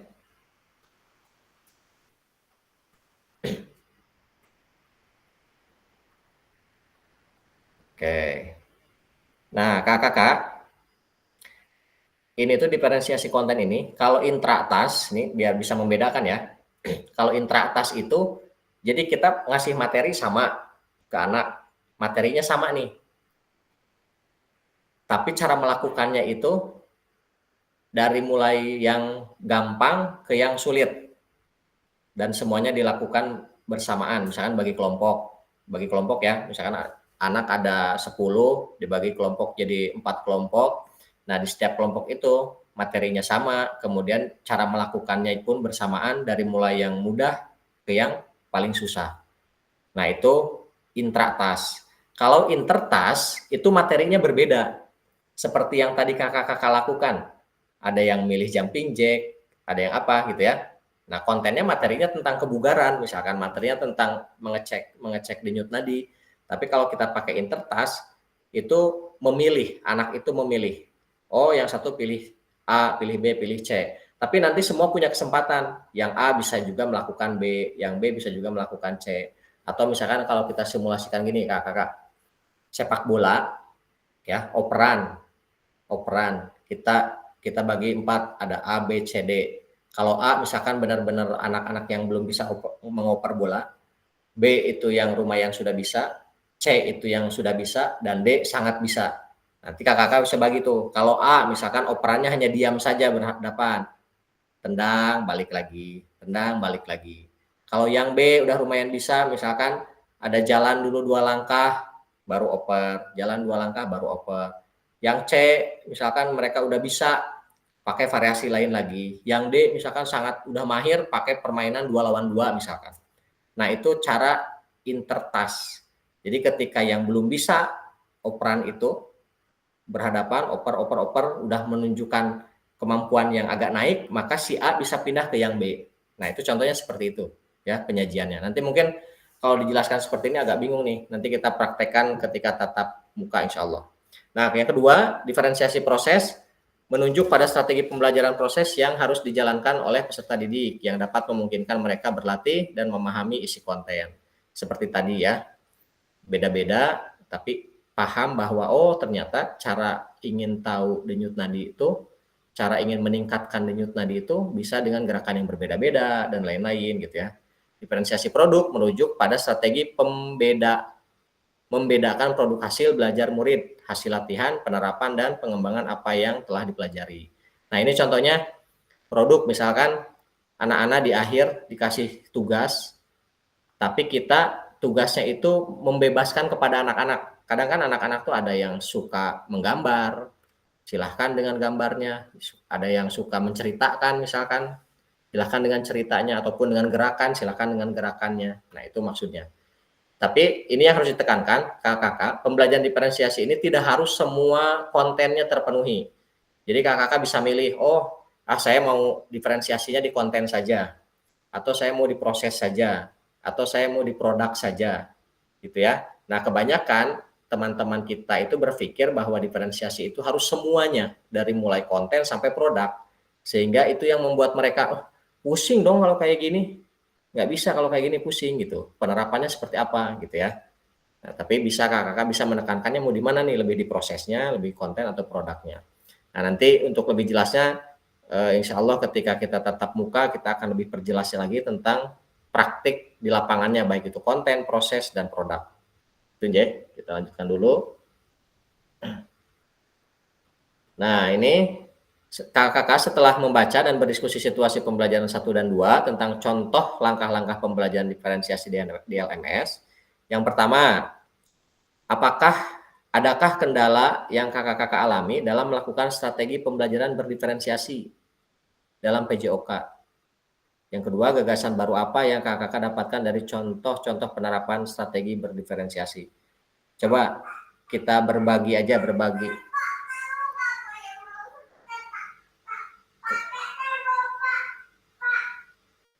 Kak, ada yang mau berbagi pembelajar yang pernah melakukan, misalnya berarti saya melakukan ini berdiferensiasi juga ya gitu. Monggo, ada yang mau berbagi? Satu orang cukup. Kak Wahyu masih belum masuk ya? Kak Wahyu, ada Kak Wahyu? Kak Wahyu, ada.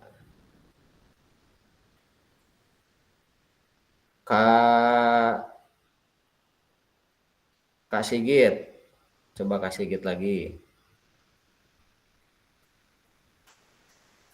Kak Sigit, ada Kak Sigit? Ada Kak. Monggo, Kak Sigit kira-kira berbagi praktik baiknya Kak Sigit. Yang nomor 2 Kak, yang mana? Boleh dua-duanya sekalian. Adakah kendala yang Bapak Ibu alami dalam melakukan strategi pembelajaran berdiferensiasi? Mungkin pengalaman saya kendala dalam melakukan strategi pembelajaran diferensiasi adalah karena saya mengajar SD dan sekolah saya rombel, saya mengajar yang kelas bawah. Jadi mungkin ada anak-anak yang dalam tanda kutip kemampuannya di bawah rata-rata. Jadi biasanya kalau ada yang anak-anak kemampuannya di bawah rata-rata itu ketika pembagian kelompok itu biasanya disertai sama yang lain-lain. Padahal seharusnya kan teman-teman yang lain bisa memaklumi kalau temannya itu memang memiliki kekurangan atau perbedaan sama yang lain. Biasanya anak-anak itu kita gimana ya Pak? Kita melakukan perlakuan khusus sama mereka, misalkan dalam melakukan lemparan ke atas, misalnya kita beri waktu 1 menit, anak-anak bisa melakukan setidaknya 30 kali dalam 1 menit. Tapi di beberapa anak kita hanya yang khusus ABC silahkan melakukan sebisanya. Lah nanti biasanya anak-anak yang lain itu iri, jadi berdiferensiasinya itu membuat iri orang lain karena seperti kita memperlakukan khusus, begitu mungkin Pak. Ya, baik. Terima kasih Kak Sigit. Nah, ini barusan Kak Sigit memberikan gambaran di diferensiasi proses ya. Bagaimana proses pembelajarannya dilakukan dengan konten yang sama, tapi pelaksanaannya berbeda sesuai dengan kemampuan peserta didiknya. Nah, baik. Nah, terkait yang tadi ya, ada yang iri dan lain-lain. Loh, kok dia lemparnya seperti itu, kita harus seperti ini, kok dibeda-bedain dan lain-lain. Nah, ini nanti kakak akan ada pembahasan tersendiri tentang isu-isu PJOK. Nanti ada di sana, ada isu gender ya, ada isu yang tadi apa semua hal pokoknya jadi isu di PJOK nanti akan kita bahas di sana. Oke, terima kasih Kak Sigit. Nah, kita lanjutkan. Wah, ini sudah masuk ke sini nih. Setelah sesi ini, kakak, ini kita udah mau masuk di akhir ya. Setelah sesi ini, unggah hasil refleksi seperti biasa kakak, refleksi untuk kegiatan di modul 1.3. Kemudian gunakan pertanyaan refleksi untuk menulis refleksi kakak. Nanti ada lagi di sana itunya apa pertanyaan untuk refleksinya. Silakan kakak bisa menggunakan refleksi yang mana saja yang memudahkan ya. Mau segitiga refleksi, mau yang Gibbs, mau apa, monggo silakan. Mau topi, mau 4F bebas. Nah, sebelum kita lanjut nih, satu orang perwakilan. Kira-kira kakak meskipun sekilas kita belum tuntas semuanya nih, ya taruh di 60-70% pembahasan berdiferensiasi. Kira-kira kakak punya gagasan baru nggak? Gagasan baru untuk ini ada gambaran nih, nanti saya pembelajaran disesuaikan dengan materinya, misalkan ingin melakukan seperti apa. Monggo, ada yang mau berbagi rencananya, gagasan barunya?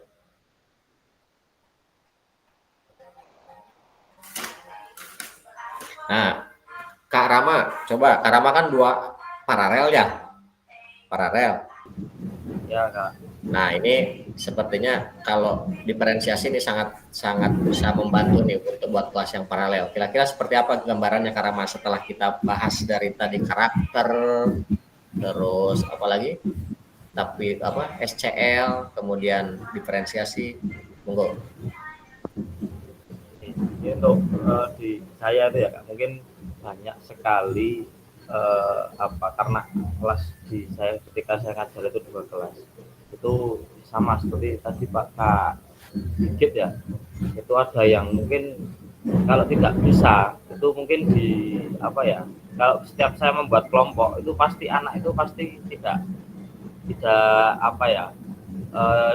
tidak diinginkan lah sama teman-teman yang lain. Nah, itu nanti mungkin saya akan mungkin nanti bisa saya tetap jadikan satu Kak. Ketika pembelajaran itu tetap saya jadikan walaupun yang tidak diinginkan itu tadi malah saya jadikan satu dengan teman-teman itu. Jadi biar anak juga kepercayaan dirinya juga meningkat dan mungkin juga nantinya juga bisa belajar dengan teman-teman yang mungkin lebih bisa itu. Ya memang di sekolah saya memang banyak kejadian seperti itu ketika pembelajaran olahraga. Itu mungkin Kak. Baik, terima kasih Kak Rama nih atas refleksi dan gagasannya ya. Mungkin nanti ini tadi yang kita bahas intra-tas dan inter-tas ini bisa jadi salah satu cara yang kita coba ya. Jadi yang tadi intra-tas itu materinya sama, kemudian diawali dari yang sulit ke yang mudah ke yang sulit, kemudian inter-tas. Nah, ini inter-tas salah satu cara kita supaya bisa mewadahi anak-anak kita yang mempunyai kemampuan berbeda tapi juga memiliki minat yang berbeda. Mana intertas ini materinya pun kita berbeda. Jadi anak-anak yang memilih materi yang kita sediakan. Nah, materi yang kita sediakan ini sudah kita sesuaikan dengan hasil asesmen kita terhadap anak-anak sehingga mereka akan memilih apa yang mereka minati, yang mereka inginkan, tapi tetap esensi tujuan pembelajarannya kita bisa dapat gitu ya. Ini sekilas saja. Oke, Kakak, untuk unggah hasil refleksi Monggo nanti di LMS bisa kakak lihat ya. Kemudian pada akhir sesi kita hari ini, teman-teman kakak semua, satu, memahami konsep pembelajaran PJOK yang berpusat pada peserta didik. Kedua, memahami minat peserta didik sesuai karakteristik bidang jasmani, sosial, emosional, dan mental sesuai usianya.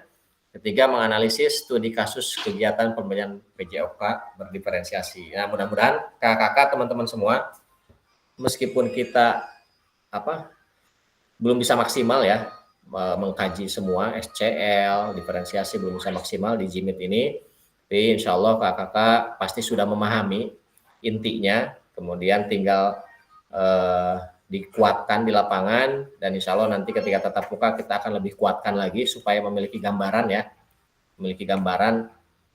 pembelajaran SCL itu seperti apa, penerapan berdiferensiasi dalam konten, proses, dan produk itu seperti apa. Nah, nanti insya Allah kita laksanakan di tatap muka. Makanya diusahakan nih tatap muka, usahakan jangan ada yang izin. Kalaupun ada yang izin, seperti Kak Cherry ya udah bilang ya, pas kebetulan apa Kak Cherry kemarin tuh PPG ya, nanti Iya, ujian UKIN. ya nggak jadi masalah Kak Cherry, nanti tetap di lokasi aja, nanti kita sediakan tempat yang bisa konsentrasi, tapi yang penting hadir dulu di lokasinya, itu aja ya. Siap, insya Allah. Siap, terima kasih Kak Cherry. Nah ini terima kasih. Ini untuk yang LMS udah ada gambaran ya, udah mulai paham ya cara kerja LMS, alurnya seperti apa, gitu ya, udah mulai paham insya Allah. Nanti kalau ada yang masih bingung-bingung boleh konsultasi lagi. Nah kita stop sharing dulu.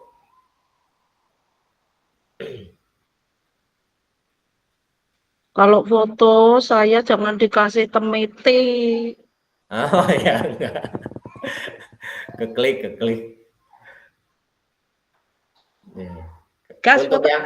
Untuk yang LMS kakak perlu menampilkan lagi atau tidak usah ya, cukup. Untuk tugas selanjutnya yang di LMS tidak perlu saya tampilkan lagi ya. Kemudian kita nanti mana yang jadwal tuh ya? Sebentar.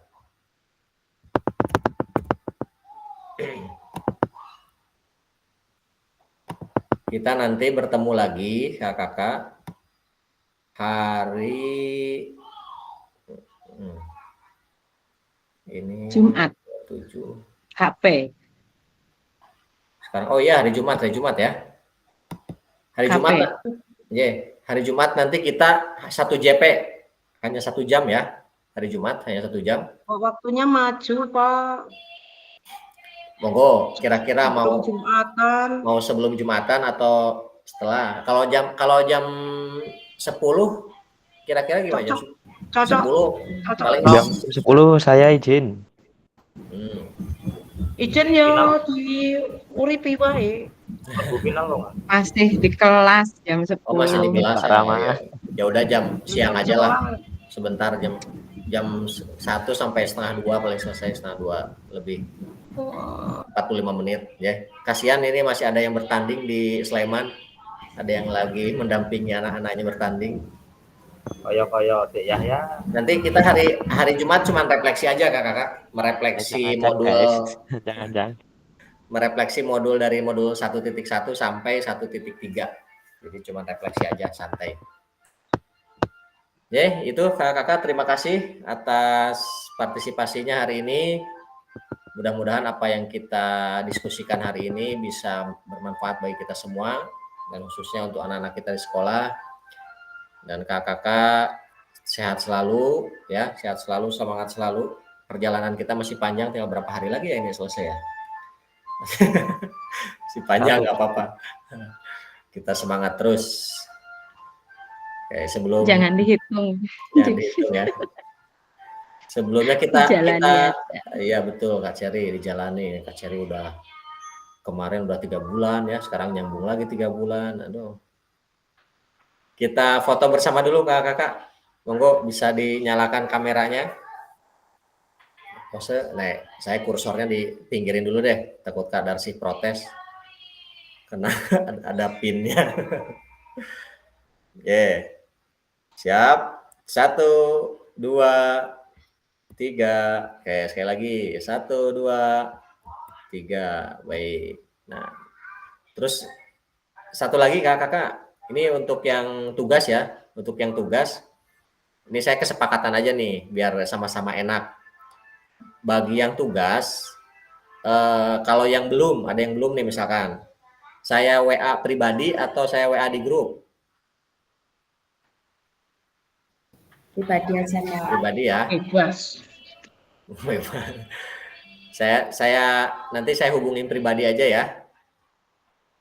Ya, nanti saya hubungin pribadi bagi yang belum. Takutnya bukan apa-apa sebenarnya, kakak mau mengerjakan agak telat juga nggak apa-apa, cuman saya takutnya nanti di akhir ketika harus dikumpulkan, ditarik nilainya, nah kakak-kakak masih belum, nanti repot gitu ya. Jadi dicicil aja sedikit-sedikit lah. Paling nggak lama ya, 15 menit, 20 menit selesai insya Allah. Baik, itu aja kakak-kakak. Terima kasih sekali lagi. Kita akhiri dengan bacaan hamdalah. Alhamdulillahirrabbilalamin. Sampai bertemu hari Jumat. Assalamualaikum warahmatullahi wabarakatuh. Waalaikumsalam warahmatullahi Kak. Ya, monggo. wabarakatuh. Siap, terima kasih.